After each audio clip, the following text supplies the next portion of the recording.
రాయలసీమ ఉక్కు పరిశ్రమ కళ నెరవేరే దిశగా చరిత్రాత్మక ముందడుగు పడింది. దశాబ్దాలుగా శంకుస్థాపనలకి పరిమితమైన ఉక్కు పరిశ్రమలో ఎట్టకేలకు పనులు ప్రారంభమయ్యాయి. కడప జిల్లా సున్నపురాళ్లపల్లిలో ముఖ్యమంత్రి చంద్రబాబు, కేంద్ర ఉక్కు శాఖ సహాయ మంత్రి శ్రీనివాస్ వర్మ, జేఎస్డబ్ల్యూ సీఎండీ సజ్జన్ జిందాల్ పనులను ప్రారంభించారు.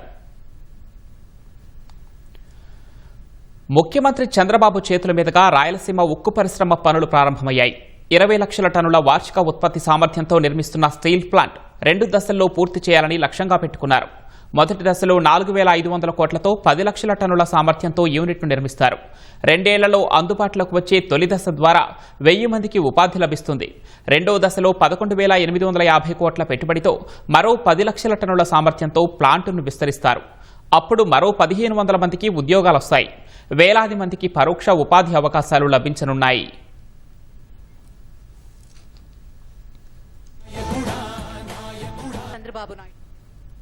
ప్రాజెక్టు స్థలంలో ఇప్పటికే ప్రహరీ గోడ, కార్యాలయ భవనాలు, అతిథి గృహ నిర్మాణం పూర్తయింది.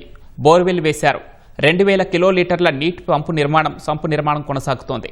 భారీ యంత్రాలు కొనుగోలు చేస్తున్నారు. 2028 నవంబర్లో యంత్రాల ఏర్పాటు ప్రారంభించి 2029 ఏప్రిల్ నాటికి తొలి దశ ఉత్పత్తి మొదలు పెట్టాలని లక్ష్యంగా పెట్టుకున్నారు. 2034 నాటికి రెండో దశ పూర్తి చేయాలని సంకల్పించారు. ఉక్కు కర్మాగారానికి అనుబంధంగా 2,400 కోట్లతో 400 మెగావాట్ల సౌర పవన విద్యుత్ ప్రాజెక్టును జేఎస్డబ్ల్యూ నియో ఎనర్జీ ఏర్పాటు చేయనుంది.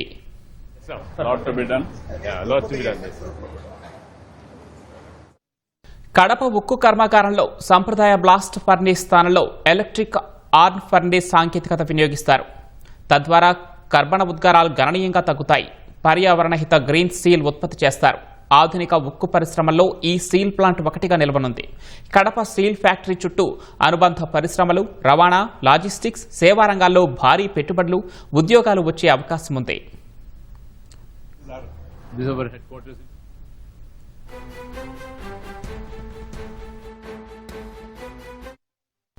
కడప ఉక్కు కర్మాగారానికి 2019లోనే అప్పటి టీడీపీ ప్రభుత్వం శంకుస్థాపన చేసింది. వైసీపీ అధికారంలోకి వచ్చాక వైఎస్ఆర్ స్టీల్ కార్పొరేషన్ అంటూ పేరు మార్చి మరోసారి పునాది రాయి వేశారు. కానీ పనులు మాత్రం సాగలేదు. కూటమి అధికారంలోకి వచ్చాక ప్రాజెక్టును మళ్లీ పట్టాలెక్కించింది. 2026 మార్చి 25న జేఎస్డబ్ల్యూ సంస్థకు 1100 ఎకరాల భూమిని అధికారికంగా అప్పగించింది. స్టీల్ ప్లాంట్ కార్మికుల టౌన్షిప్ కోసం మరో 172 ఎకరాలు కేటాయించింది.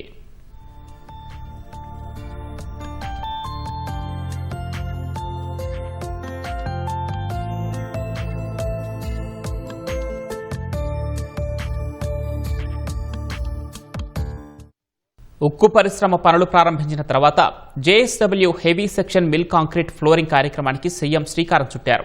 అక్కడి మినియేచర్ మోడల్ ఎక్స్పీరియన్స్ సెంటర్ను పరిశీలించారు. జేఎస్డబ్ల్యూ హైదరాబాద్ ప్లాంట్లో తయారు చేస్తున్న డిఫెన్స్ డ్రోన్ షీల్డ్ ఏఐ గురించి ఆసక్తిగా తెలుసుకున్నారు. డిఫెన్స్, సివిలియన్ అప్లికేషన్లలో డ్రోన్ల తయారీపై పనిచేయాలని, కర్నూలు డ్రోన్ సిటీ వసతులను వినియోగించుకోవాలని సంస్థ ప్రతినిధులకు సీఎం సూచించారు. విపత్తు వేళ వినియోగించేలా ప్రత్యేకంగా రూపొందించిన వాహనాలను ఎక్కి మరీ ముఖ్యమంత్రి పరిశీలించారు. విజయనగరం జిల్లా ఎస్కోట మండలం చీడిపాలెం వద్ద 535 కోట్లతో నిర్మించే జిందాల్ పారిశ్రామిక పార్కును సున్నపురాళ్లపల్లి నుంచే వర్చువల్గా ప్రారంభించారు.